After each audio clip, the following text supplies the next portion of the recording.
I read a lot of crime novels, partly because I run a big online crime book group and do a lot of interviewing of crime authors, but I'm not always very good at reading the kind of golden age or classical crime authors. I've read a couple of Agatha Christie novels, and I've never really dipped into that many of the other kind of famous writers from that time.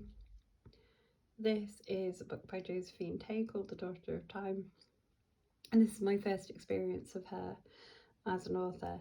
It follows her detective who's kind of laid up with a broken leg, so he can't really do anything. He's getting very bored in the hospital because he can't move, and he's just looking at the walls.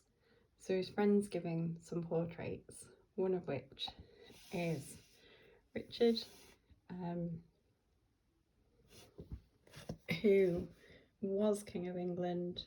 So Richard Plantagenet, the guy who killed, or is believed to have killed, the princes in the tower.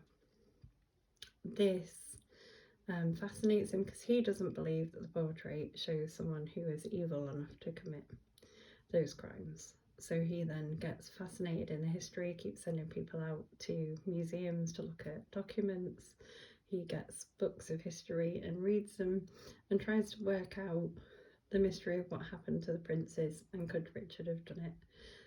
It's a really interesting spin on a crime novel, to be honest, because it's looking at a crime where you're not going to get contemporary kind of evidence or anything like that. They're obviously limited to what they can read and what they can spin from that information, and their history is written in kind of a biased way at various times, so they've got to go and look at different sources to see if they all agree.